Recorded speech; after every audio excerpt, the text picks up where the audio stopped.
So my tipcast is on The Flea by John Donne, and you can find this in pages 832 through 833 in your Perrine's Literature, Structure, Sound, and Sense book. And my name is Anisha, and I'm going to be giving you my tipcast of The Flea. So before reading it, the title is called The Flea. So of course I'm thinking the physical aspect that fleas linger on the skin and make you itch. Fleas are known to suck the blood of mammals, basically parasites. When you think of parasites, it's kind of a negative connotation. So going into the mental aspect, sucking blood is equal to someone sucking the life out of you, like a parasite, or taking what is not theirs, or being greedy until it consumes you. So that's what I thought the poem was about, but boy, was I wrong, okay? So my paraphrasing. So first I'm going to read the actual text, which goes into 3 slides, and then I'm going to go back and give you my interpretation of it. So the actual text is on the right-hand side. So it goes, "Mark but this flea, and mark in this, how little that which thou deniest me is. It sucked me first, and now sucks thee, and in this flea our 2 bloods mingled be. Thou knowest that this cannot be said a sin, nor shame, nor loss of maidenhead. Yet this enjoys before it woo, and pampered swells with 1 blood made of 2. And this, alas, is more than we do. O stay, 3 lives in 1 flea spare, where we almost ye more than married are. This flea is you and I, and this our marriage bed and marriage temple is. Though parents grudge and you, we are met and cloistered in these living walls of jet. Though use make you apt to kill me, let not to that self-murder added be, and sacrilege 3 sins in killing 3. Cruel and sudden hast thou sense, purpled by nail and blood of innocence. Wherein could this flea guilty be, except in that drop which it sucked from thee? Yet thou triumphest and sayest that thou findest not thyself nor me the weaker now. 'Tis true, then learn how false fears be. Just so much honour, when thou yieldest to me, will waste as this flea's death took life from thee. So now I'm going to go back to my interpretation of it starting from the beginning. So basically saying, and I'm separating these by stanzas and lines. So this is the first stanza and lines. It's actually 1 sentence, but I kind of had to break it up or else it would have been kind of run-on sentences. But this is the first stanza. Don't you see this flea? Look at the flea, and yet you deny me. This flea sucked me, and now it sucks you too. Therefore the flea mingled our blood in his body. Losing your virginity is not a sin or something to be shameful about, because you will enjoy it too. Therefore the 2 bloods are 1. So there is technically 3 lives in the flea. It is yours, mine, and the flea's blood. This flea represents us, and through this flea we are more than married. The flea is our marriage bed and temple. Even though our parents hate our love for each other, our blood is still cloistered in this flea. Through habit you keep denying me. Do not kill the flea because it can kill you. This is all metaphorically. And killing the flea and my blood and your blood is a sacrilege thing to do. Sacrilege is basically having a disregard of sacrificial things. So I had to look that up because I did not know what sacrilege meant. And then this other interpretation for this is a 3rd stanza now. You are so cruel. Once you kill the flea, you will have blood on your finger. This flea is not guilty of anything besides sucking your blood. Yet you say that you do not find yourself, myself, or even the flea. Your fears are incorrect. Just please do me the honor and have coitus with me. As you kill the flea, you now have taken life from me and you. So connotations. So the first figurative language that I want to talk about is imagery. In line 3, it sucked me first and now sucks thee. You can just imagine a flea on your skin, kind of like sucking your blood. So it just gives you that image in your mind. Line 4, and this flea our 2 bloods mingled be. You can just imagine a flea whose body is getting bigger and bigger from sucking blood, kind of like a parasite does. So I kind of imagine like a clear bug, and it's just like you see slowly like the female's blood and the male's blood mixing together. Line 20, purpled thy nail and blood of innocence. So the blood of innocence is basically the blood that's found inside the flea. And purpled is kind of like a crimson color.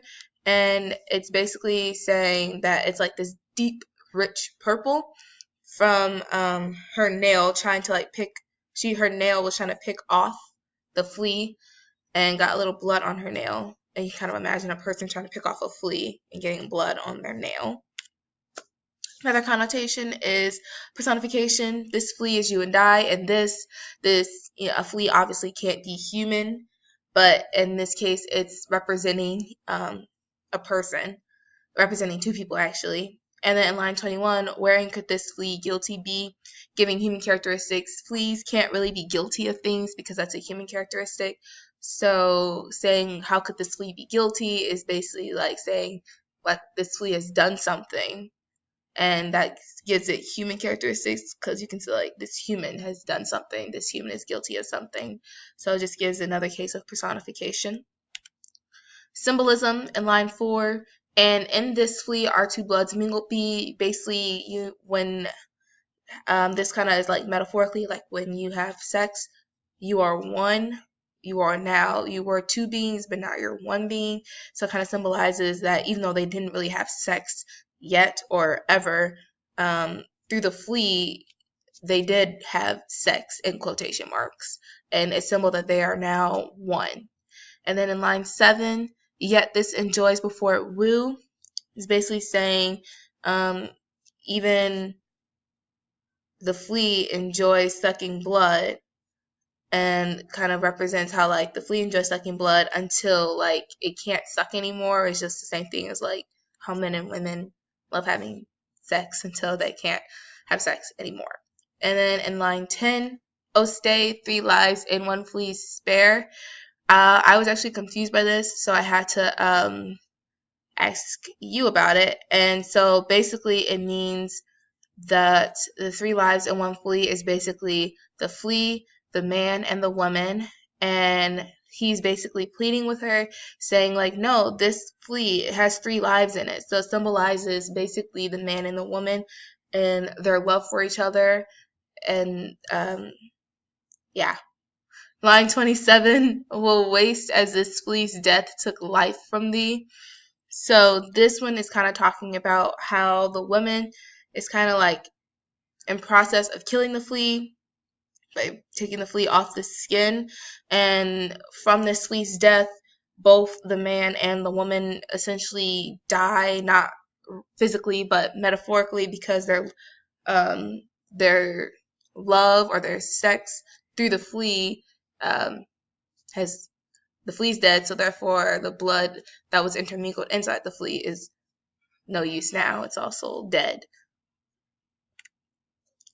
So some shifts.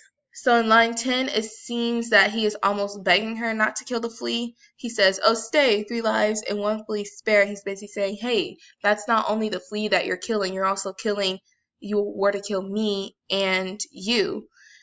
And so that shows a little bit of a shift, especially because it uses a comma. It's like he's almost like pausing, trying to think of other things to say. He's saying, oh, stay.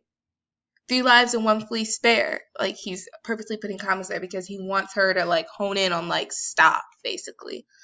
And then in line 20, the use of purple shows fresh blood, and the punctuation is in a question.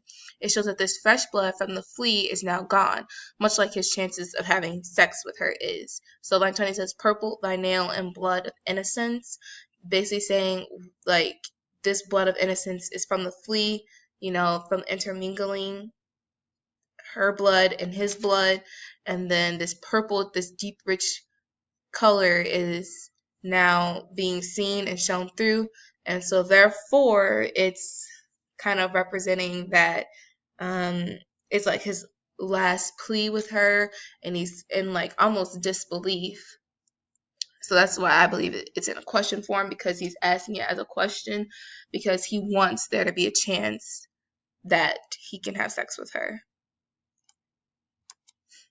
So if we look at stanzas, so all 3 stanzas have 9 lines in each, making it 27 lines. They both have end rhymes, And this shows that the man is uniform throughout. He literally is trying to persuade this woman to have sex with him, giving her all the reasons in the book, saying, well, the flea sucking blood is kind of like us being married, so we don't really have to like officially get married because the flea is like our temple and our bed. So yeah, let's have sex. And so he's pretty uniform throughout. He doesn't like stop and say like, oh, I don't want to have sex with you anymore, or give up or something. He's very consistent in what he wants. And then diction, he uses the word cruel in line 19, which I thought was a very interesting word to use, because it's like saying like this flea represents everything. It's kind of like how in this time, like when you get married, you have a ring, and if you get a divorce, it's kind of like cruel because that ring represents everything.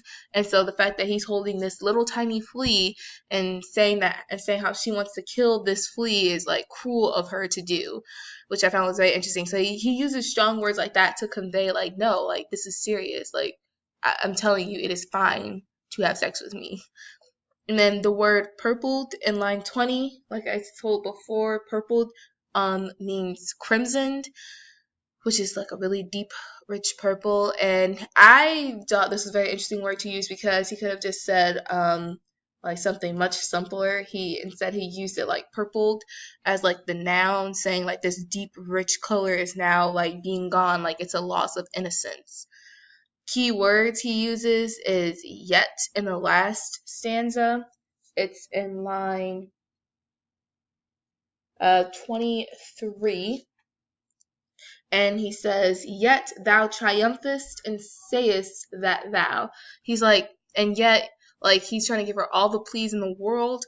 And this yet, like the word, like the way he uses yet is like his like last plea, his last chance. He's like, but yet you still do this. Like he's just like he's like on his like last swing. He really wants this. So I just thought it was interesting that he used some keywords like yet. So attitude, there are two characters in the poem. It's a female and a male. The overall attitude is more so like a desire, the man's desire of wanting to have sex with this woman, and another attitude of like pleading or begging. Like he's basically saying, well, the flea is already, the flea is already like us making love, but not really. So let's do it for real.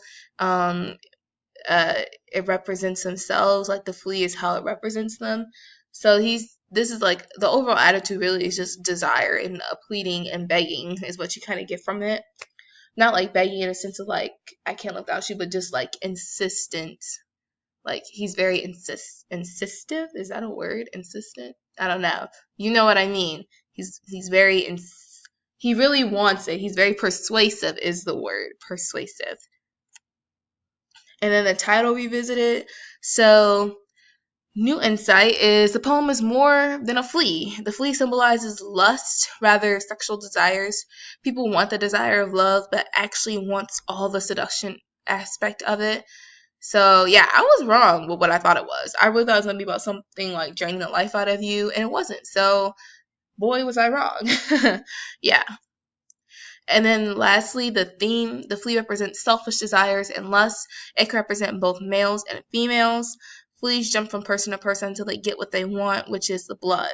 And then humans do the same with sexual desires. So the theme of the poem is that humans can let their selfish desires and lusts take control of them and become them until they get what they want. And that's kind of what the man does. He really gives her all the excuses because he really wants that sex with her because his selfish desires, even though the woman is very insistent on saying no, she keeps saying no and like trying to get the flea off of her. So it just shows that lust and sexual desire and selfish desires can take away. Okay, thank you guys so much for listening.